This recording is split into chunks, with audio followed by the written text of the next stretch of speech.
Welcome to Water-Cooled Potato, your guide to the obsolete and absurd tech of the past, present, and future. I'm John. I'm Kevin. And today we'll be discussing Flexplay technologies and their interesting disc. So, Flexplay Technologies was founded in 1999 by Yanis Bakos and Eric Brynjolfsson. Yanis has a PhD in management, an MBA in finance, and a master's degree in electrical engineering and computer science. As if that wasn't enough, he also has a bachelor's of science in computer engineering. Wow. Eric also has several degrees, including Bachelor of Arts, Master of Science in Applied Mathematics and Decision Sciences, and a PhD in Managerial Economics. Yanis and Eric both attended MIT's Sloan School of Management, which is where I presume they met. In 1999, they had a brilliant idea and founded the company Flexplay Technologies. Oh boy. It was the era of video rentals, and they saw big money in simplifying the process. Isn't it just so hard to go all the way back to the video store and return your rental? There's late fees, it's just so hard. What if there was an easier way to watch movies at home? I mean, you could just buy the movie, but that's expensive, and where's the fun in that? So, Flexplay to the rescue. What if you could just go to the store, buy a DVD for $6.99, and play it as many times as you want within 2 days? And the best part? You don't have to return it. That's because the disc self-destructs 48 hours after it's removed from the packaging. And as if that wasn't awesome enough, it only costs $2 more than a regular rental. Now, unfortunately, it doesn't explode. Aww. In fact, it's pretty much the most boring self-destruct ever. The disc has a layer of dye between the layers of plastic that make up the disc, and the dye slowly turns dark after being exposed to oxygen. The process takes about 48 hours before the disc turns dark enough that it's unplayable. It's shipped in a vacuum-sealed package that keeps oxygen out, but eventually, after about a year in the packaging, oxygen seeps in and the disc goes bad. Test marketing began in late 2003. The discs were originally sold as EZDs, and they also patented every single way they could think to possibly make a DVD self-destruct.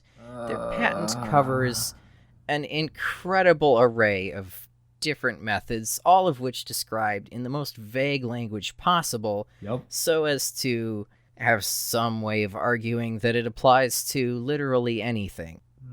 After their 4 years of development and filing all their patents, test marketing began in late 2003. But unfortunately, the test ended early because, well, everyone thought the product was stupid. Yeah.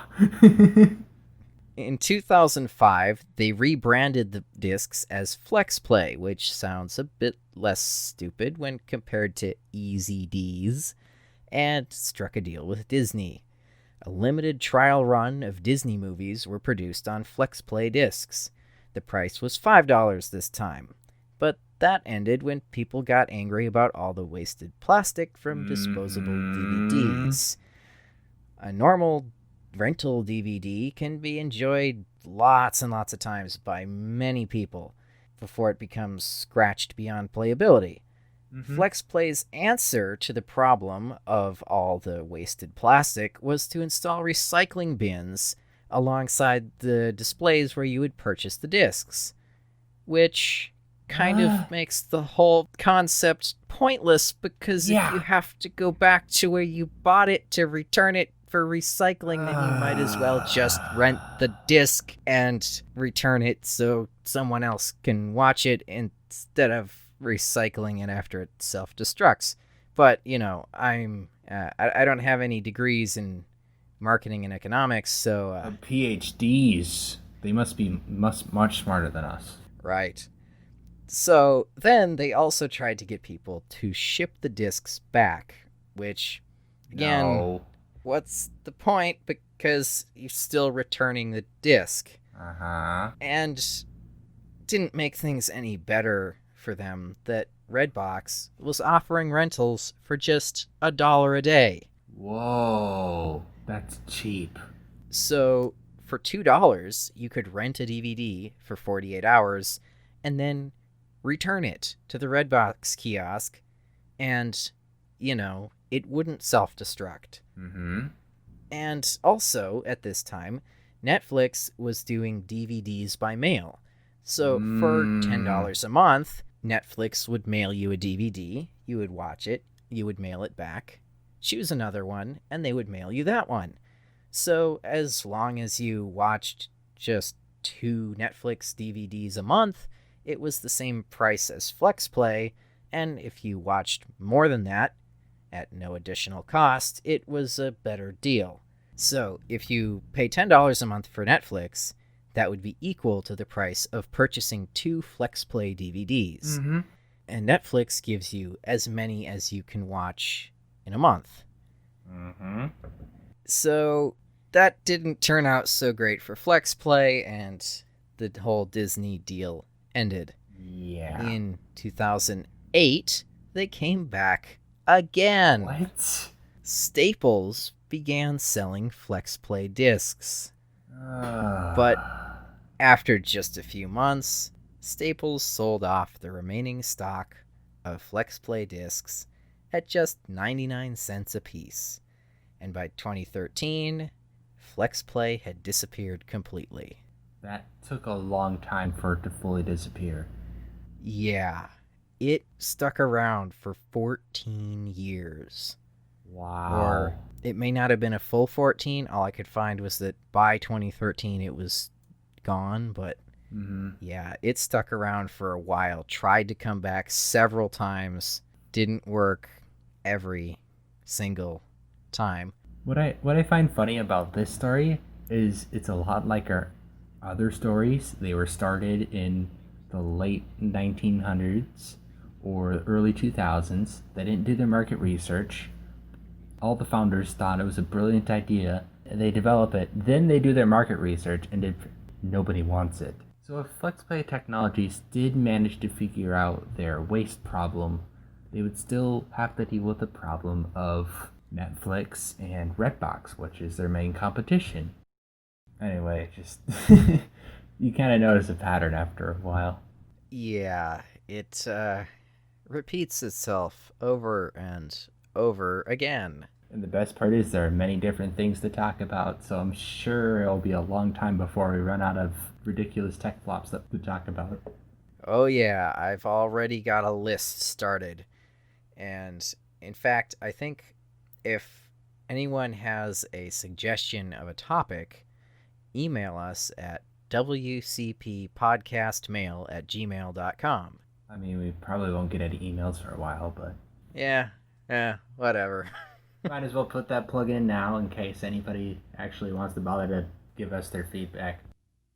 So another thing that they did, which may have been the most intelligent thing they did, was to add a red tint to the discs, because apparently this was like around the time that Blu-ray players were starting to emerge, and the blue laser used in a Blu-ray player would have been able to see right through their dye that turns dark. So they added the red tint to mess with the blue laser so that Blu-ray players couldn't see straight through the dye. Aww, but I want to bypass its self-destruct. So that brings up another interesting can of worms. So it turns out people thought, hey, couldn't we just get these discs and seal them in a canister of nitrogen or something? I don't know if anyone actually did that, but people certainly had the idea, because the self-destruct is triggered by exposure to oxygen. It's just the layer just oxidizes, and when that happens, it turns dark. So if you can prevent it from being exposed to oxygen, theoretically, you can continue to use it for much longer. So, Except, is it really worth it though for a $2 DVD? For all that nitrogen? $6.99 originally, then lowered to $4.99. Oh. But no, it probably wouldn't have been worth it. No, not at all. Yeah. I mean, I'm guessing the people that would have done it would have probably mostly just done it to see if they could, just for fun. And then maybe upload it to YouTube. Well, let's see. By the time the last Flexplay disc was sold, YouTube did exist, so that's a possibility. Oh, it was started in 2005. I thought it was around like 2008, 2009. Wow. YouTube has been around for like 13 years as we know it because Google bought it in 2006. Yeah, it's still weird scrolling through YouTube search results and seeing something that says posted or uploaded 12 years ago. I mean, yeah, the oldest videos I ever saw were like 2012, 2010. So that's why I kind of assumed, oh, it's just 2008. Nope. Yeah. Oh, here's a Flexplay commercial uploaded to YouTube 10 years ago. Oh, I really? didn't ever listened to it. You should put the link in the description. Let's see if it's any good. Oh boy. Ha. It's 144p. Okay, seriously need to zoom into the woman. There we go. She's really making a lot of assumptions about me as the consumer, but okay. I mean, their whole business model is based on assumptions and overemphasizing your laziness. Oh, of course it's the world's first. Oh boy. I'm gonna love renting movies with FlexPlay. Yeah, one thing I really like of what she says is once you open it, you can watch it unlimited times for 2 days. No rush. What? Yeah, so like, assuming the movie's an hour and a half, you can watch it 32 times if you watch it on repeat for 48 hours. Okay, but why would you do that? Well, you paid $6.99 for it. You better get your money's worth. Still. What years was FlexPlay most popular? I don't know. Their initial testing was in late 2003, and then again in 2005 when they got their deal with Disney. That was probably, if I had to guess, that was probably when it was most popular, when they had their Disney titles out. So yeah, in 2003 there wasn't really a societal view on binge watching being positive, like binge watching all your favorite shows, like, oh my gosh, the Game of Thrones, all new season, I'm gonna watch it all night. Okay, you do you. But like, even like 10 years ago, especially like 15 years ago, if you told people that you binged like 10 episodes in a row, people would go, are you okay? But yeah, that was one of the many changes with Netflix evolving into what it is now. Another one of their more interesting ways of destructing a DVD that they patented was some way of making the material of the DVD degrade from the laser in the DVD player passing over it. So it would be a limited number of plays instead of a limited amount of time after you open the package, which would have been better if they could have gotten that to work. Another thing that I wonder about is, like, you could probably just immediately open the disc and put it in your optical drive and copy it. So that would defeat the 48-hour self-destruct, assuming you can evade whatever copy protection the disc has, which I assume wouldn't be anything more than a regular DVD, and, well, that apparently doesn't work too great. One of my questions while you were talking was does it cost any more to make the CDs that explode than regular CDs? Because there has to be some extra cost. I would guess that it doesn't cost much more because it's just a layer of Hmm. paint or True. dye or whatever. So I imagine it wouldn't cost much more than just painting, or I don't know. Or it probably doesn't cost much more than like printing the label on the disc. So I'm guessing maybe just a few cents Okay. extra per disc. It couldn't cost too much, or the whole product Yeah. would be a failure. I mean, it was a failure anyway, but yeah, that would have been its first failure. If you can't even make them cheap enough.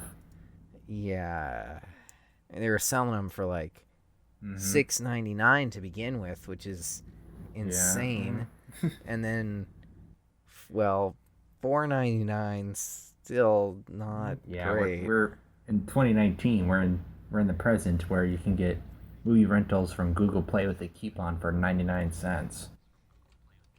Yeah.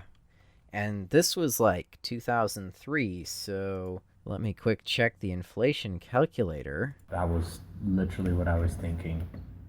So it was around the end of 2003, August, if I recall correctly. So $6.99, I'll just put $7, and that would be $9.71 today. So Ouch! by the time you pay tax, that's like $10 to purchase a disc that self-destructs after 2 days. Um, at that point, if I really wanted a physical disc, I would just rent it at the family video or something. But back home, our family video shut down. I wonder why. Netflix. Well, yeah. And also, I like how much could it have possibly cost to purchase a movie? I mean, now isn't it about $20, 15 to $20 to purchase a movie? Yeah, assuming you're not getting the 4K version on Blu-ray with all the extra features and bonus games and such. So, if you're paying nearly, and also that's with inflation. So, if you're paying the equivalent of $10 for a self-destructing disc, or you could pay $15, the equivalent of $15, to purchase a normal copy that you can keep forever, why on earth would you purchase the self-destructing copy? I, I'm I mean, there are some points where I know I'm just gonna watch this once. I wouldn't want to watch it ever again. But most of the time, if I'm gonna buy or rent a movie, I want to get a movie that I know I'll like a collection of Star Trek episodes or something. Like I know I'll like those, and I want to watch them again and again. And also, if you purchase a DVD, you can always resell it to someone else Oh, later. mm-hmm. Because you own it. Yeah, you're not going to get the original price that you paid for it, but you'll get back some of what you paid for it. Mm-hmm. The sooner you sell it, the more you'll get for it. Yeah. Assuming you don't scratch it all up. Right. So if you go and buy the disc for $15 and then sell it the next day for $10, you're paying half as much as you would for a Flexplay disc. Almost. Yeah. It's just so hard to think about renting movies because I almost never rent movies, and even if I did, I would go on like Amazon Prime or maybe try to find them on YouTube or something. Yeah, I don't think I'd even bother renting a movie. If it's that good, I'll see it in the theater if Yeah, I or really that. want to. Or, another thing you can do is get out discs from the library Oh, that's for right. free. Completely free, and you get a whole week to watch it. Sometimes two, depending upon your library and how long you've been with it. And it doesn't self-destruct. Yay! And literally dozens of people use the same disc over and over again. And people return them, and it all works. Well, that's all for this week. If you enjoyed this episode, subscribe and maybe even consider supporting us on Patreon.